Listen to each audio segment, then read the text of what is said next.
Lo único raro que notó el general Salvador Cienfuegos antes de abordar ese vuelo a Los Ángeles fue que un hombre le estuvo tomando fotos discretamente en el aeropuerto de la Ciudad de México. Ese hombre abordó primero y se sentó en la zona de primera clase. Quien fuera secretario de Defensa Nacional en el sexenio de Enrique Peña Nieto ocupó con su familia los asientos en clase turista. ¿Quién era ese hombre? En la era de las redes sociales y los teléfonos inteligentes, una foto que intenta no ser detectada no es motivo de particular sospecha. Este es el inicio de la reconstrucción que hace el periodista Carlos Loret de Mola sobre la detención del exsecretario de Estado en su columna de este lunes 23 de noviembre, donde con base en fuentes cercanas a su protagonista y al gobierno federal mexicano, narra cómo fue la negociación entre los gobiernos mexicano y estadounidense para su liberación.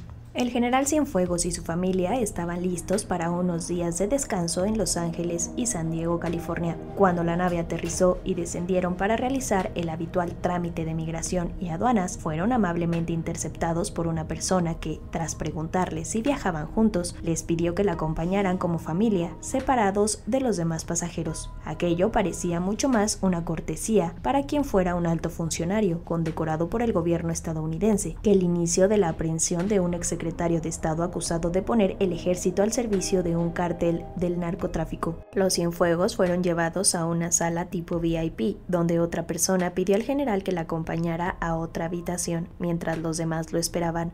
Hasta ahí, todo parecía normal.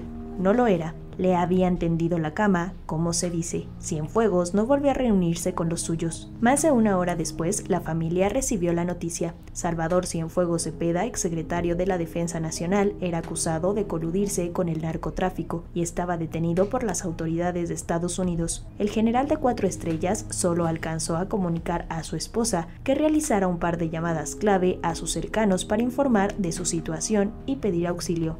En la familia reinaron el desconcierto y el drama. ¿Qué había hecho? ¿Por qué lo detenían? ¿Cómo a él, a quien Estados Unidos había tenido la confianza de incluir en el Comando Norte, en el Comando Sur, que fue homenajeado unas semanas antes de dejar su cargo, que tenía un acceso privilegiado al Pentágono, a la CIA? ¿Qué estaba pasando? ¿Había hecho algo y nadie supo? ¿Era una injusticia? ¿Lo habían confundido? Confíen en mí, mandó el general Cienfuegos como mensaje a manera de clamor de inocencia. Lo que siguió fue una operación de Estado para liberar al general Cienfuegos. Tomó un mes. Si bien la reacción inicial del presidente de México, Andrés Manuel López Obrador, fue colocar al general Cienfuegos en el basurero de los corruptos del pasado y usarlo como combustible para su narrativa político-electoral, fue el propio presidente de México quien intervino decisivamente para pedir a su homólogo estadounidense Donald Trump la liberación del militar de alto rango. El presidente cambió de opinión sobre el caso debido a la influencia de una persona en particular,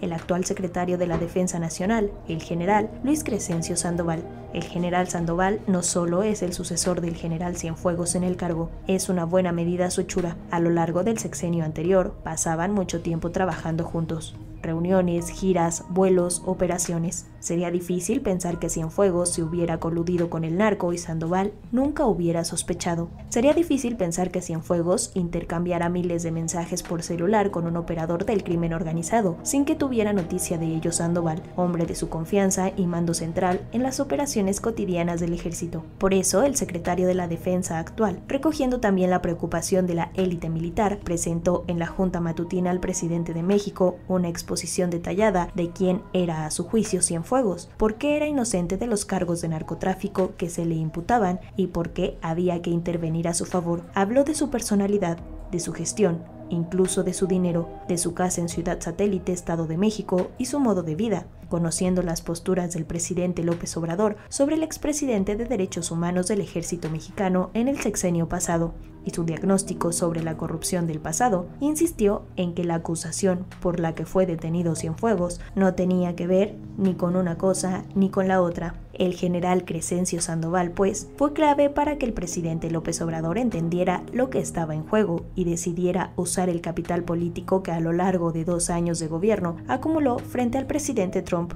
La implementación de esta decisión corrió a cargo del canciller Marcelo Ebrard. Del otro lado de la mesa, además del fiscal William Barr, intervino también el superasesor y yerno del mandatario estadounidense, Jared Kushner. Un mes y 3 días después de aquel vuelo de la Ciudad de México a Los Ángeles, en el que lo único raro que notó fue que un hombre le tomaba fotos discretamente, el general Cienfuegos quedó libre y llegó a México en vía aérea el 18 de noviembre.